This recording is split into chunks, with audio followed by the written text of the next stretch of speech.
O nosso ouvinte certamente passou o fim de semana, entre um gol e outro, se perguntando como é que é possível que um bandidão como um suspeito de bandidagem, como Sérgio Cabral, tenha sido solto assim, sem mais. Mas a pergunta é justa. Mas a pergunta mais importante é outra, Aidar. Como é que pode o Cabral ainda não ter sido julgado? Bom dia para você.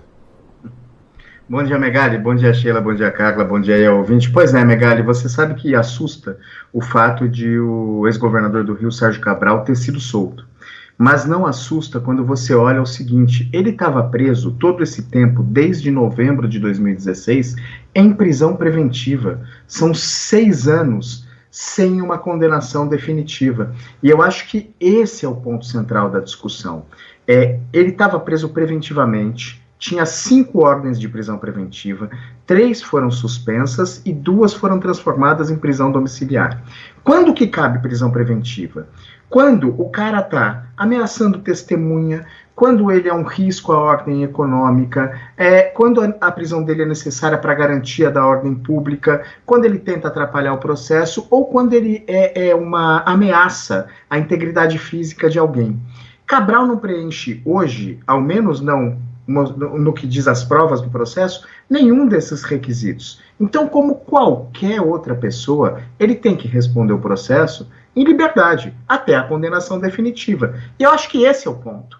Tinha um ex-presidente do Tribunal de Justiça de São Paulo, o desembargador Celso Limonge, já morreu há alguns anos, era um cara muito assim, claro nas ideias, e ele disse em entrevista que me deu uma vez o seguinte: a gente precisa mudar o sistema de justiça, porque a gente consegue, num período de 2 anos, que era o período da presidência dele, erguer um prédio do zero, mas não consegue concluir o julgamento de um processo.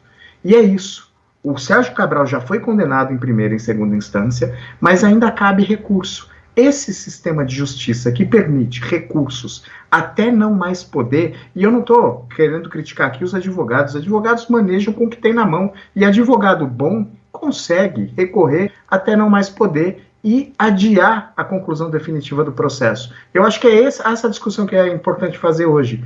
Por que, após 6 anos de mais de 30 processos, acho que 35, 37 processos, ele já tem 23 condenações em primeira ou segunda instância, mas depois de 35, 37 processos por crimes graves, Sérgio Cabral não tem uma condenação definitiva. Enquanto o Brasil não parar para olhar este ponto, por que é que os processos não acabam, a gente só vai ver esses casos se repetirem.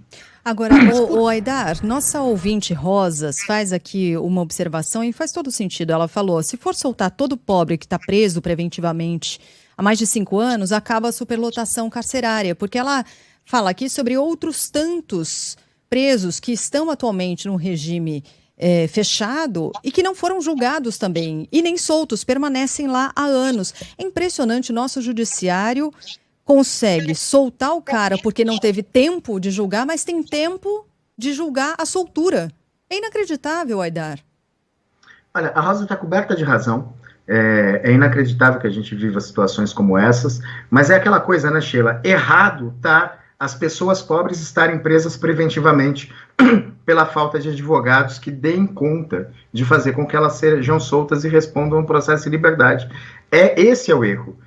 E você vê aí já no sistema de justiça, além desse erro de não conseguir concluir o processo, esse erro da desigualdade. Quando você é muito bem atendido por um advogado, você consegue garantir direitos que para outras pessoas não são garantidos, apesar do esforço hercúleo, é preciso anotar, da Defensoria Pública, que consegue resultados inacreditáveis nos tribunais em defesa justamente de quem não tem dinheiro para pagar advogado.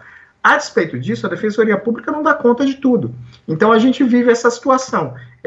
Pessoas que já deveriam ter sido condenadas definitivamente acabam sendo soltas porque tem mais recursos para pagar melhores advogados, e outras pessoas que deveriam responder o processo em liberdade acabam não respondendo justamente pela falta de uma assistência jurídica decente. Mais um ponto, Sheila, que mostra como a gente precisa repensar o sistema de justiça para que haja efetivamente justiça.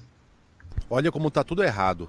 Dependendo da fonte, A porcentagem de presos provisórios ou preventivos no Brasil varia entre 41% e 45%, ou seja, quase metade. Ao passo que o Brasil tem mais de 360 mil mandados de prisão pendentes de cumprimento. A grande maioria, 94%, de procurados pela justiça. Ou seja, tem muita gente presa que não deveria estar e muita gente solta que deveria estar presa. Está tudo do avesso. Justamente, Megali. Diga, pode arrematar.